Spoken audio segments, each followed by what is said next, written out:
Shedding Shackles is sponsored by Roland Trujillo.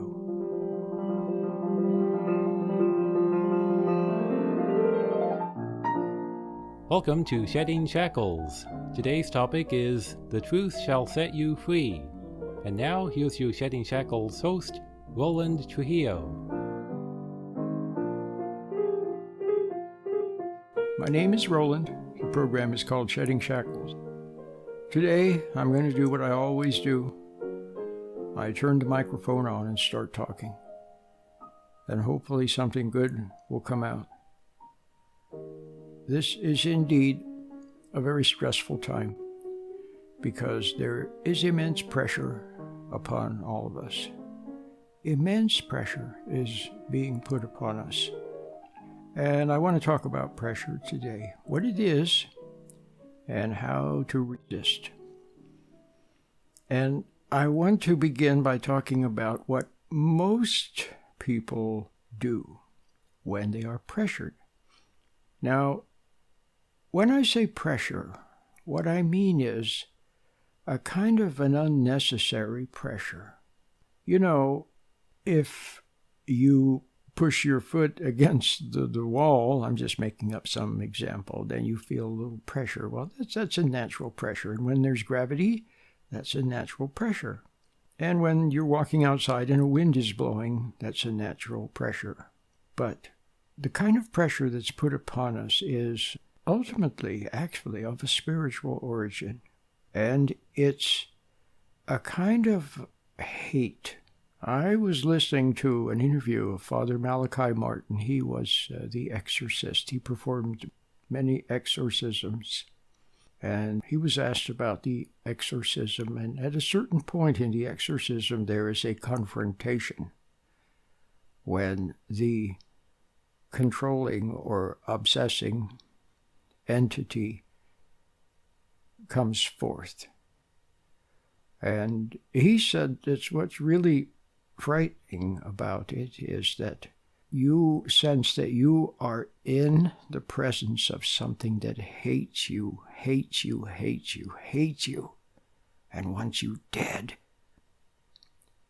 And, that sounds like something that would be very frightening. Have you ever in your life, been in the presence of someone who hates you? Well, I have. And sometimes it's a member of your own family. It could even be a parent. Something in them wells up and is filled with hate.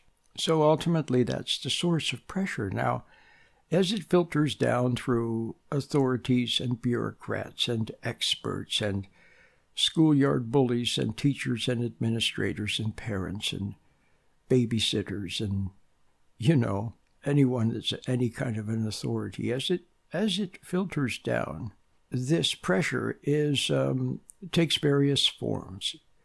Ambition pressure, school pressure, performance pressure, grade pressure, sex pressure, peer pressure, the pressure to do better, to be more, to be nicer, to be smarter, to not be yourself. That's it, the pressure to not be yourself, the pressure to remain silent, to not speak the truth, the pressure when you're a little kid to not see what you see.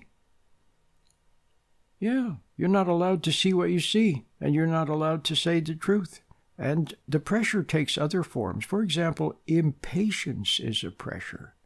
What is impatience when a parent is impatient? It's a pressure.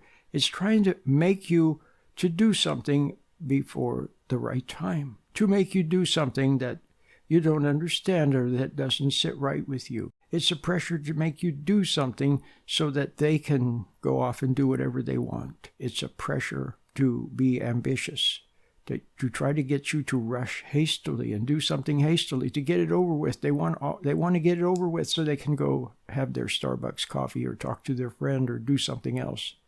Impatience. And when you're not sure, when you delay a moment because you're trying to figure something out, they have no patience. And that's impatience. Do you understand? So that's also a pressure, isn't it? And then various things take over. See, the pressure is transferred from the pressuring authority who pressures you to this, to do this, to comply, to go along, to not oppose, to not ask questions. It's everywhere. But then it transfers to other things, like it transfers to goals, for example. So your ambitious mother who pressured you to be ambitious and to succeed and to not be like your dad. I heard a joke. It was so funny. A little boy said to his mom, he said, "Mom, if I'm good, will you give me $2?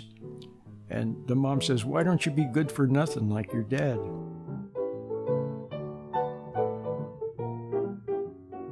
I'm a man with a microphone, so people ask. No, I don't have a church. I do not have a church. I'm just a person. And I open my mouth and I talk. And if what I say strikes a responsive chord, then that's good.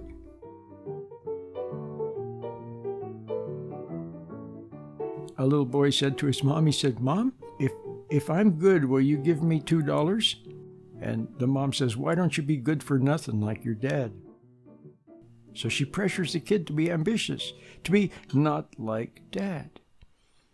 See? So if the kid ever is a little bit like dad, or if the kid likes dad, then guess what? She does not approve of that.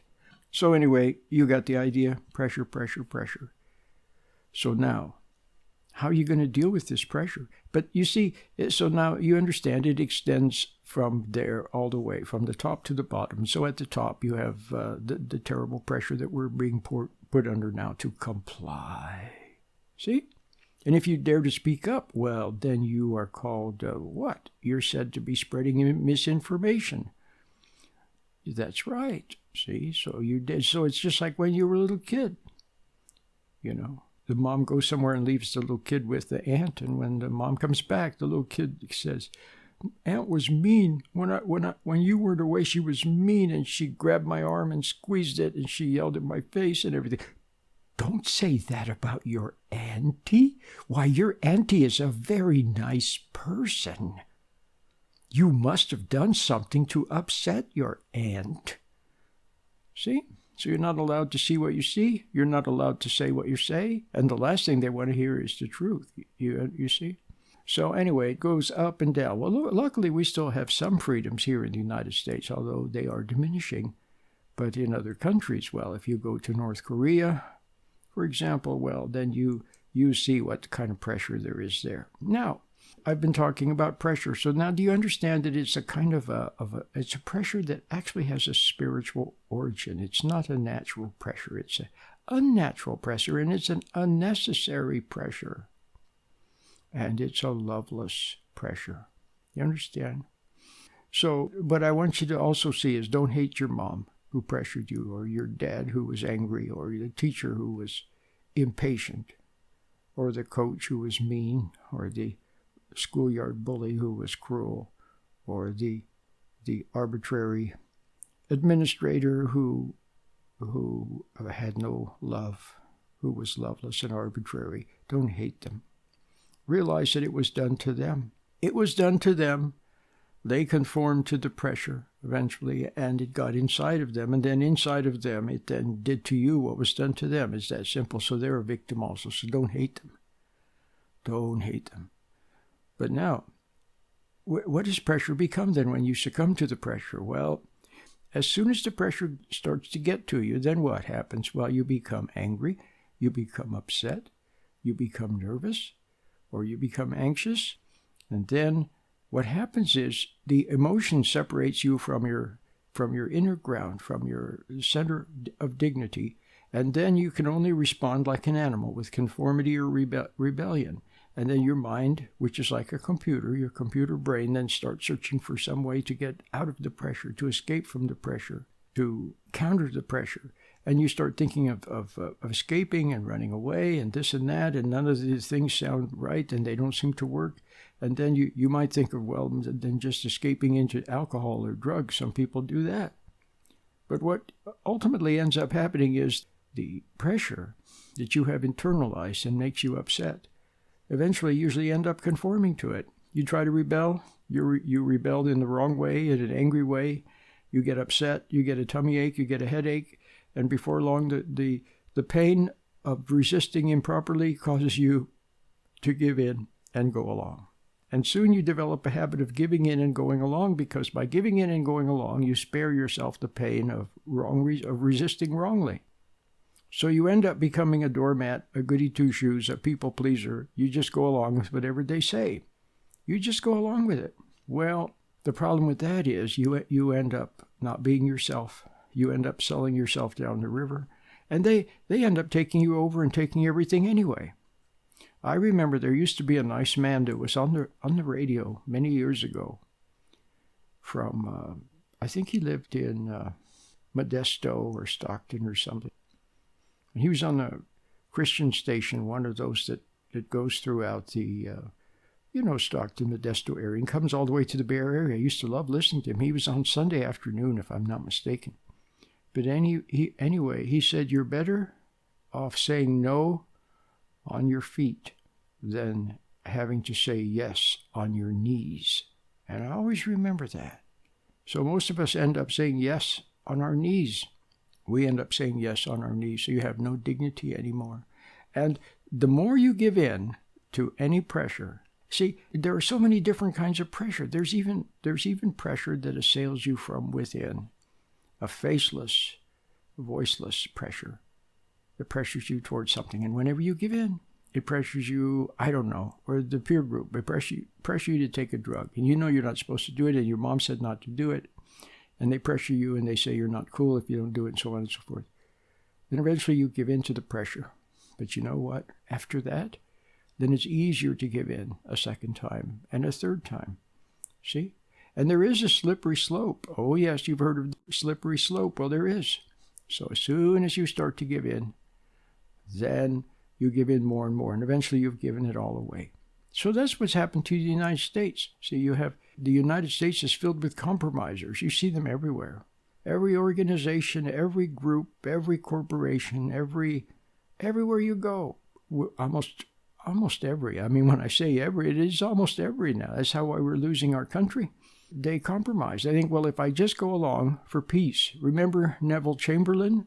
Remember him? He said he held up the headline on the newspaper that said, peace in our time. He thought he had made an agreement with Hitler, and you know what happened. So he was an appeaser. Wherever you have appeaser, they say, well, we'll just go along with them, and we'll go along just this little thing. We'll just go along with this one little thing, and then everybody will be happy. But then, you know what? Then more is demanded, and more is demanded, and more is demanded. And eventually, was it Winston Churchill that said it's better to fight? How did he put that? It was something like, it's better to fight when you have little chance of victory than to wait and then have to fight when you have no chance of victory. Something like that, he said. I think I've outlined it rather well. You know what pressure is now, don't you? You understand it. And you understand, and you know that you've given in. You know that you've given in and given in and given in and given in for peace. And what is the result? The result is everybody walks all over you. So now you have to learn how to resist properly. Now, what is the proper way of resistance? You know it's not getting angry. It's not getting upset. See, that's not the answer. The answer is to see what they're up to and resist. How can I say this? To resist by not going along. See, remember Nancy Reagan? She said, just say no. It was so sweet. It was so innocent. Well, you know what? That's the answer. Just say no.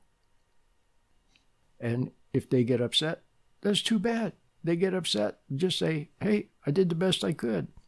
So when it comes to people, they're pressuring you. They're saying, hey, give me $100. No, I don't think so. Or no, thank you. Learn to say no. That's all. You don't have to add any emotion. You don't have to explain. Just say no. See how simple? No. So that's the first thing you have to learn. And then the second thing you have to learn is to watch out for resentment. Watch out for resentment, because resentment is a defeat. See, when you resent someone, it means your love has been defeated. See? So you have to be able to express love. What did they say? To speak truth with love. Who said that? Was it Paul that said that in the Bible? Yeah, speak truth with love. But what is love? Love is not hate. So you just speak the truth without resentment.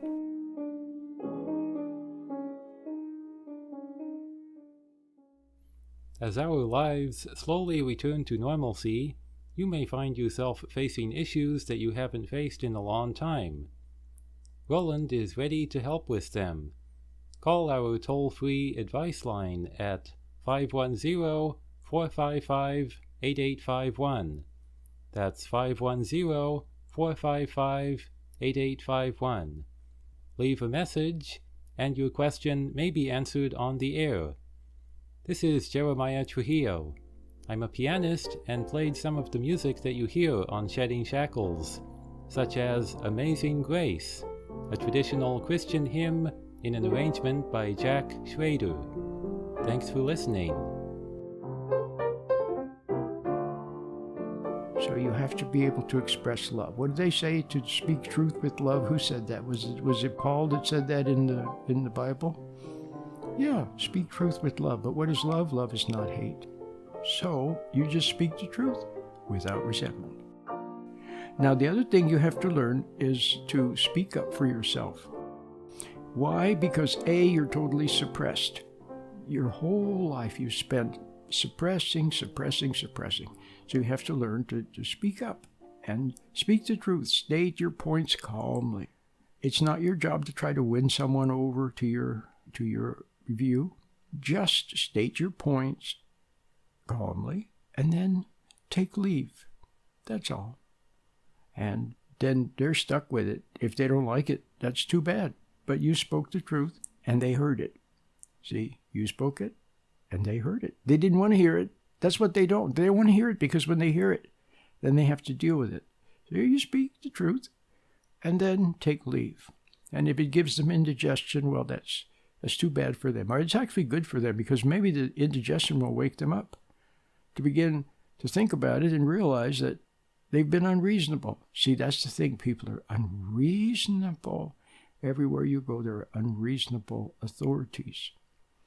So you must learn to speak up. But before you do that, you have to learn to watch for resentment. And before you can watch for resentment, you have to have a bit of objectivity.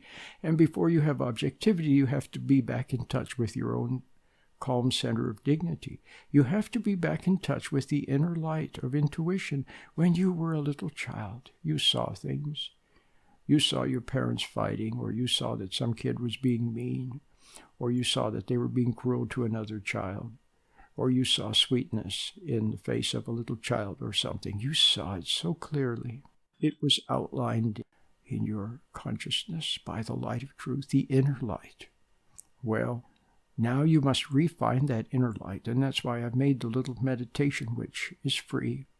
And I always offer it. For the past 30 years now on the radio, over 30 years, I always mention it. And it's free, and it's easy, and it helps you to get started. It helps you to become still and stand back from emotions and get back in touch with your intuition. And then you can begin to obey intuition. That's the secret. You find your intuition. You recognize it, you watch quietly for its delicate, wordless guidance, and you follow it, and it leads you to safety. It leads you to a happy life. It leads you to all the good things. So that's what you need. Now, these are very dangerous times, very, very, very, very, very dangerous times. So now you need the meditation more than ever. You need the meditation to help you to become centered and to be calm within. And walk in the light and then go about your life. And mostly you'll just continue to do what you do as a student or a mom or a dad or whatever. But once in a while, there may be a chance for you to say something and you express the truth in a very simple way. And it's good for people who are a lot of people are prisoners. They're buried under layer upon layer upon layer upon layer of suppression and repression. and trauma and memories and emotions. They're in there, just like you're in there. The real you is in there, but you're trapped underneath all these emotions. So now you must come back to the light of truth, and now go out into the world and learn to watch people without hating them, without resenting them. Learn to let arguments, goofy arguments that don't make any sense, just let them go in one ear and out the other. Don't try to formulate in your mind a response. Let it go in one ear and out the other. And then if you need to say or do something, check with your intuition. What is your intuition wordlessly say? Just check with it. If you don't know what to do, then just don't do anything. Just wait. Just watch. But then, all of a sudden, you'll see clearly. And mostly it'll be, you see what not to do, where not to go, what not to do. And then you just don't do it. It's so simple. And so I hope that this little audio today has been of help to you, to see what the pressure is, to see how you responded wrongly to it in the past, and that's how it got to you. Now to see what the secret is to overcome pressure. See, truth overcomes the lie. Love overcomes hate. But for you to overcome in a right way, to win an argument in the right way, and for truth to triumph, then you must learn to hang on to your intuition. Don't become resentful. Don't take it personally. See what you see. Follow your intuition and watch, and you'll be safe. And not only that, but speak the truth when you can. Now, you're so repressed that now if you try to speak up to, I don't know, your wife or your angry husband or your unreasonable sister or your child's teacher, now you're so repressed that if you have something that you need to say to them, you start shaking in your boots. Well, then you know what? If you're speaking to someone and you have to say something and they do the usual unreasonable thing and their eyes are glazing over and you see that it's upsetting you, then you just say, when I was a little kid, people were cruel to me and they pressured me and I have a hard time sometimes expressing myself, so I'm doing the best I can. And then just say what the truth is, even if your knees are knocking and even if your voice is shaking, the suppressed emotions come out. And you say, well, I'm sorry about the emotion, but I'm still right about what I said. And just say it in a very simple way. And then, if need be, simply take leave. You made your point. Don't get into an argument. Don't let them pull you into emotions. Don't let them confuse you and make you doubt. Then just walk away. And let them be stuck with the truth that they don't want to see. You understand? All right. So I think I've said enough.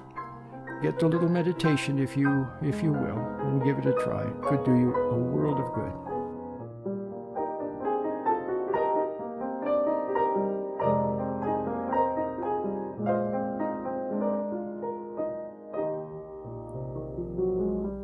In these challenging times in which we live, Roland has decided to make the complete 4-part meditation exercise available for free to those who cannot afford a donation. The meditation exercise is a tool for dealing with stress and remaining centered. To listen to the complete 4-part meditation exercise, simply go to sheddingShackles.com and click on the middle icon, Meditation.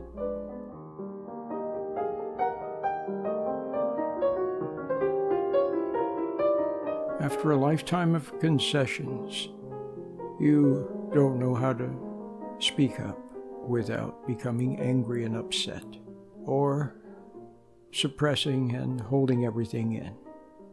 You have to find how to speak up and state your points clearly, but without anger, without resentment. If you can learn to do that, then you can begin to express yourself and flow spontaneously like you once did when you were a little child. But you can't do it on your own. You need help. You need God's help. You need His light. in which you must learn to trust. And the way you find the light is to learn to be still and yearn for something good, something pure, something noble. Yearn for it with all your heart, and God will answer.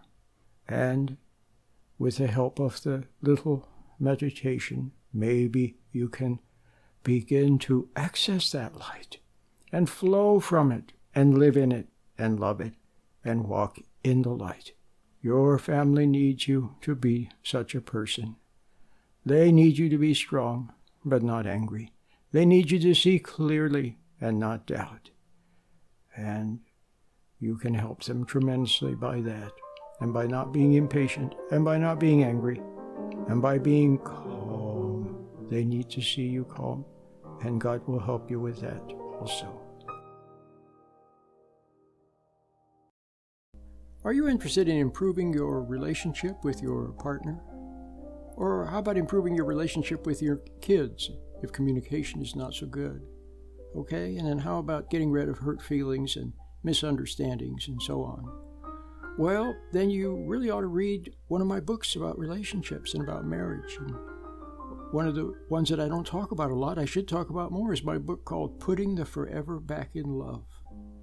Oh, what a wonderful book. It's over 300 pages, Putting the Forever Back in Love. I talk about how to improve your relationship, what to do if your wife asks you to leave, how to forgive and forget, okay? How to stay married for a long time and live happily ever after, how to develop character and learn to bear suffering and grow from it, okay? And how to have understanding when you deal with other people, okay? And how not to judge your husband so much and how not to resent your wife. Well, may I recommend you get Putting the Forever Back in Love.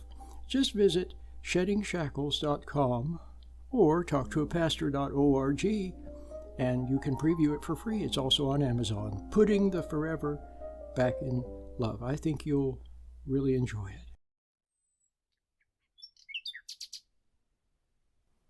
Until next time, Lord willing, and the creek don't rise. I'll see you then. Bye-bye.